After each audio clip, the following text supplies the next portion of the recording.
My line of work is human resources. My best attribute would be honesty. I think really honesty is a big one for me. The worst thing about being female is having this feeling that you have to really try to do everything, from caring for your children, to making dinner, to working, to being a maid, to whatever it is. A balance. Having a balance is hard. The best thing is you have so many wonderful moments of doing all of those things with your family, with your children, and having all of the fun times. Who has had the biggest impact on your life? You would have to ask that question right now. You know, I've had so many people that have been great mentors, cheerleaders, supporters throughout my life, both men and women. But one person who's known me all my life is my mother.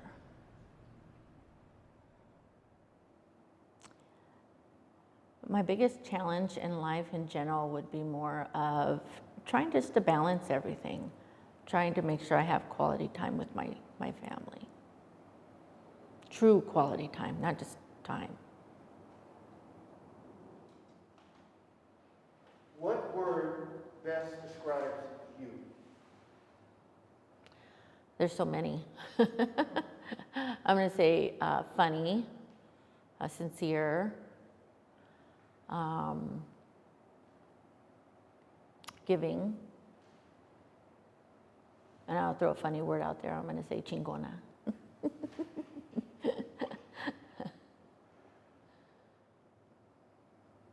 What word best describes your view of the world at this time? I'm going to say scary. My whole view of the world is really scary at this time. Do I see an optimistic future in my country? I'd certainly like to be hopeful and optimistic. When I hear the word Enfuego, the first thing that comes to mind is fiery and sexy. My ideal perfect mate is, actually I'm very lucky. I've been married for 34 years. And he's strong, he's intelligent, he is goal-oriented, he's loving, he's caring, he's forgiving, and he loves me. What do I feel more often, gratitude or envy? I feel gratitude. I feel gratitude. I'm grateful for everything that I have, everything that we've worked for, and everything that we've become. Is it hard for me to ask for help? Yes, absolutely. I'm trying to get better at it, but from an early age, I've always had to be pretty independent and do things on my own. Sometimes it felt like it was without support, even though I know I had support. So it just makes me grateful. What do I strive for more, security or love? Well, you know, all my life I've been very fortunate, and I have a lot of love in my life, but I never had, from early on, I didn't have the stability or security. We grew up poor, no electricity, no, you know, at times, holes in our shoes, no jacket in the cold winter, no food sometimes. So I think that really resonates with me, or it stays with me in my heart. So I think security is a big one for me.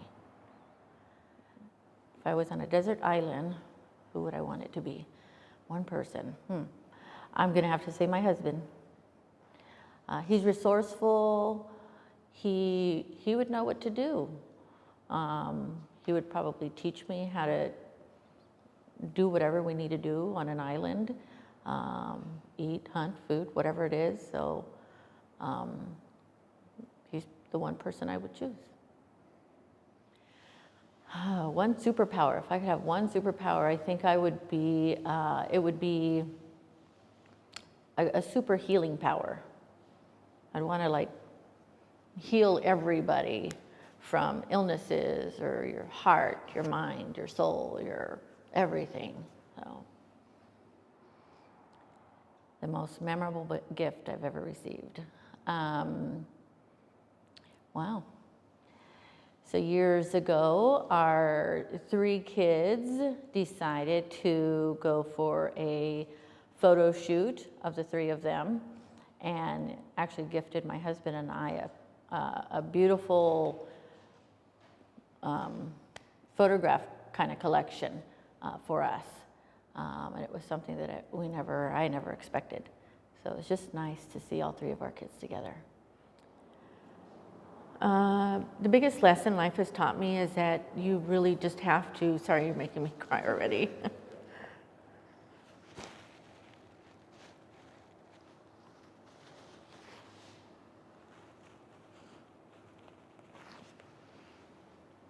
The biggest lesson in life that it has taught me is you have to go with the flow with everything. You have to be fluid. You can't. I know so many people that have shared their stories and seem to have written a book to be able to get to their next chapter. They write it in advance, and it doesn't necessarily work out that way. And my life has definitely not been written and then lived by any means. My thoughts about the MeToo movement. You know, growing up, I grew up around a lot of strong women, and didn't necessarily realize at an early age, but later on kind of figured out that a lot of them were abused, domestic violence. When I grew up in a household with male figures that said, you know, women can't wear, you know, too much makeup. You can't wear red nail polish because that had a certain meaning to it. You couldn't have a job because you might talk to somebody, or you couldn't look a man in the eye because it meant something, which I could never understand. And those women couldn't reach out to other women to ask for help.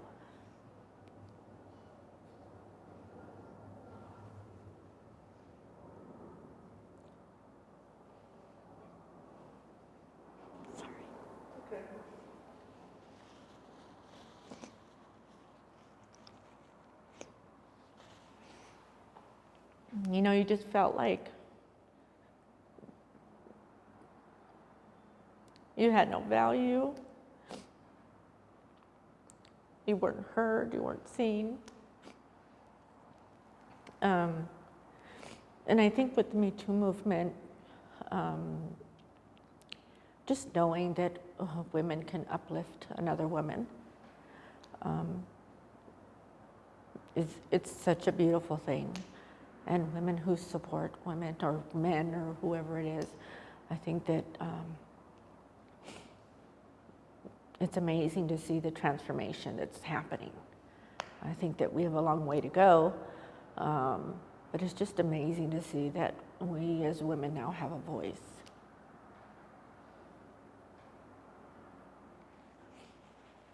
Have I ever stolen anything? I'm gonna be funny. I think I stole my husband's heart, but yes, unfortunately, I did. I think I was probably 8 years old, and we wanted to have like a lemonade or Kool-Aid stand. Of course, we didn't have money to buy anything, and I think back then a packet of Kool-Aid was like 5 cents. So I went to the store with my brother and a cousin, and he talked us into it, and we were on lookout while he took the Kool-Aid and made it out of the store. Of course, I was so nervous. I thought, oh my gosh, I'm gonna get in so much trouble. But we had our Kool-Aid stand. Yeah. Tell you about my first kiss. Gosh, I was probably 11 or 12. Let's say 12. Junior high school, in between the lockers, in between classes. It was all right. I mean, it's not something I was really expecting. It was like, I don't know if I want to do that again. But it did.